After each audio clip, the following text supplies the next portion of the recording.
Sir చెప్పు భగత్.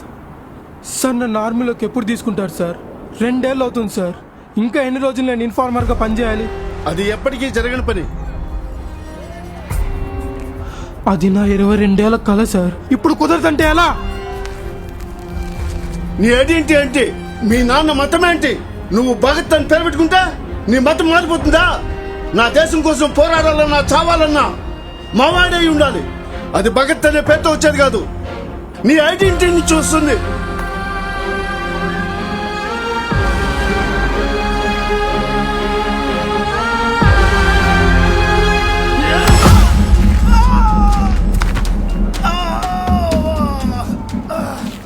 ఇదేం దౌర్భాగ్యం మన దేశంలో?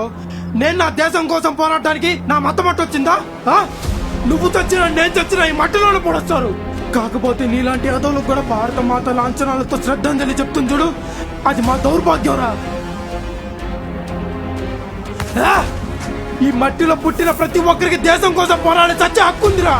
దేశ సరిహద్దుల్లో జెండా నిలబెట్టి ఆమె ఇండియన్ సోల్జర్ అని చెప్పే తమ్ముడికి ఏ కులము ఏ మతము చూడాల్సిన అవసరం లేదురా. ఒకప్పుడు పొలం పేరు చెప్పి పేదోళ్ళు భూములు లాక్కున్నారు, ఇప్పుడు మతం పేరు చెప్పి అరసను కూడా చెరిపేస్తున్నారు కదరా.